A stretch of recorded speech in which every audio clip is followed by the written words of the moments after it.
অতিথির আগমন শুভেচ্ছার স্বাগতম নারে তাকবীর নারে রিসালাত নারে গাউসিয়া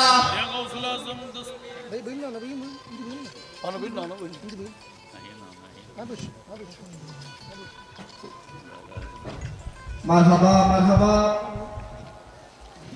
আজকের মাহফিলকে ধন্য করেছেন বিশিষ্ট মিডিয়া ব্যক্তিত্ব, আন্তর্জাতিক খ্যাতি সম্পন্ন বক্তা, সাপ্তাহিক আহমদিয়া সুন্নি আলিয়া মাদ্রাসা পরিচালক হযরতুল হক আল্লামা গাজী মুফতি মোহাম্মদ আলা বিন জাহাদি মাদ্দাজিদুল আলী সাহেব। আমি হুজুরকে আমাদের জামিয়া কমিটির পক্ষে হতে জানাই আন্তরিক মুবারকবাদ।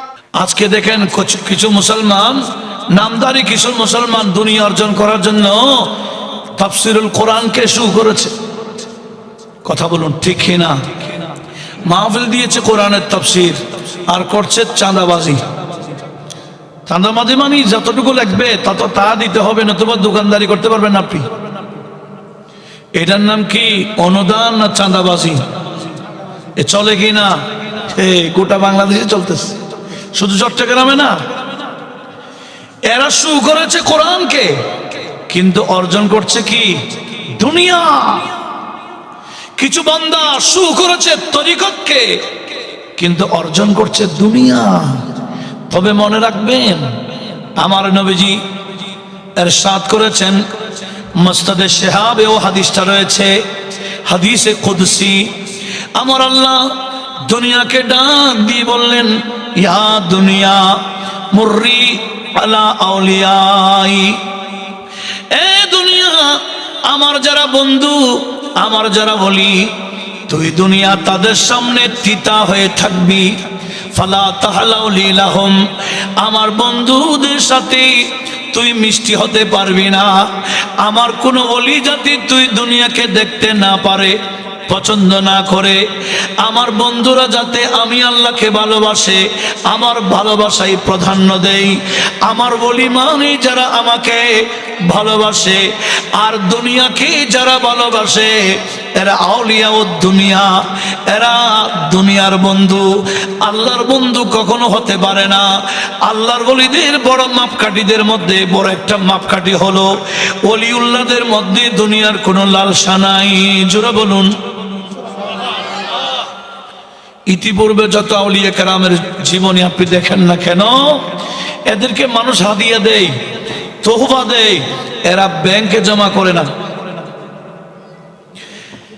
এরা এই টাকাগুলা নিজস্ব ব্যাংকে জমা দেয় না, এগুলা মানুষের হাদিয়া দিয়ে ওনারা দ্বীনি প্রতিষ্ঠান কায়েম করেছেন। কথা বলুন ঠিক কিনা? লিল্লা বোর্ডিং খুলে দিয়েছেন, লঙ্গরখানা খুলে দিয়েছেন, মুসাফিরখানা খুলে দিয়েছেন, জনকল্যাণমূলক কাজের মধ্যে ব্যয় করেছেন। একটু জোরে বলুন।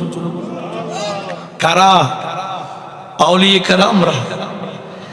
এই আউলিয়া কেরামের ভিতরে দুনিয়ার কোন লালসা, যার ভিতরে দুনিয়ার লালসা ঢুকে গেছে, বুঝবেন এমনি নামে ওলি। ওই আল্লামা রুমি বলেছেন, নাম ওলি কার শয়তান, নাম হলো ওলির, কাজ হলো শয়তানের। একটু জোরে বলুন না নাউজুবিল্লাহ। অনেক বন্দারা মাজারের ভিতরে মহিলারা ঢুকতে পারে না। কথা বলুন ঠিক কিনা? সরাসরি মাজারের ভিতরে ঢোকার কোনো অনুমতি মহিলাদের নাই। হ্যাঁ, কোন মাজার কেন্দ্রিক মহিলাদের ইবাদতখানা যদি পর্দা সহকারে থাকে, সেখানে যাওয়ার মধ্যে শরীয়ত অনুমোদিত কোনগুলা আলাদা মহিলাদের ইবাদতখানা যদি সব পর্দা সহকারে থাকে, সরাসরি মাজারের ভিতরে ঢোকার মহিলাদের অনুমতি নাই। কিন্তু মাজার যারা পরিচালনা করে, এরা বলে না মহিলাদেরকে ঢোকার সুযোগ করে দিবে। কেন? বলে দান বাক্সে দিবে, মহিলারা বেশি দেয়। মহিলার মাজারের টাকা বেশি দেয় হুমা, তাহলে বোঝা গেল শরীয়ত দরকার নাই, আমার টাকার দরকার। কথা বলুন ঠিক না?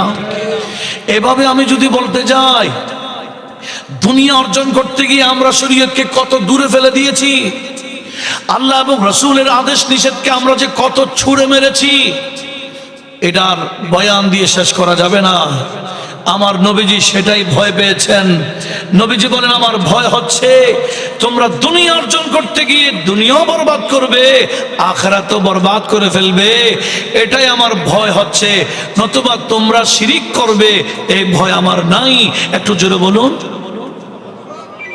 কথায় কথায় শিরিক, কথায় কথায় বেদাত, এগুলা মুসলমানদেরকে শিখাইছেন ইহুদিরা। কারা? আর একটু জোরে বলুন। আমাদের দেশে মুসলমান দুই ধরনের, একটু খেয়াল করে আমার কথা এখানে শেষ। কয় ধরনের? একটা ইসলাম হলো মদিনা শরীফের ইসলাম, আর একটা ইসলামের প্রতিষ্ঠাতা ইহুদি। ইতিপূর্বে যত বাতিল ফিরকা হয়েছে আপনি তথ্য নিয়ে দেখেন, সমস্ত বাতিল ফিরকার প্রতিষ্ঠাতা মূলত ইহুদি। খারিজি বলেন প্রতিষ্ঠাতা ইহুদি, শু করেছে মুসলমানকে। রাফেজি বলেন, শিয়া বলেন ইহুদি, এভাবে বর্তমানে লামাযহাবি বলেন ইহুদি, ওয়াহাবি ফিরকা বলেন ইহুদি, মওদুদি ফিরকা বলেন ইহুদি। এরা ইসলাম, এদেরকে ইসলাম শিখিয়েছে ইহুদিরা। এরা ইসলাম মদিনারটা পায় নাই, মদিনার ইসলাম নিয়ে আসছেন আল্লাহর ওলিরা। কারা? ওলিউল্লাহদের দরবারে মদিনা শরীফের ইসলাম পাওয়া যায়, আর ইহুদি নাসারার বানানো ইসলাম এগুলা বাতিল ফিরকার ব্যানারে পাওয়া যায়, এদের কিতাবে পাওয়া যায়। কথা বলুন ঠিক কি না? সবে বরাত নাই বলতেছে, শিখেছে কারা? একটু জোরে বলেন না। নতুবা তো এটা কোরআন হাদিসের একেবারে। আচ্ছা, কোরআন শরীফেরটা আপনি রাখেন, হাদিসে বাকি বাদ দিতে পারবেন? অগণিত হাদিসে বাক আছে, এতগুলো হাদিস থেকে মানে না কেন? নসিব খারাপ। প্রত্যেকটা বিষয়ে এরকম তাফরাকা করে দিয়েছেন, পৃথক পৃথক করে দিয়েছেন মুসলমানদের ভিতরে ইহুদিরা। এরা বলে, এগো মুসলমান, দুইটা কাজ করে দিলে বস্তা বস্তা টাকা দিব। কয়টা কাজ? একটা বলল শিরিক বলতে হবে, মুসলমানের নবীর সম্মানার্থে কিছু করতে গেলে শিরিক বলবো, আর মুসলমানের নবীকে সম্মান মহব্বত করতে গেলে কিছু করতে গেলেই বেদাত বলবে।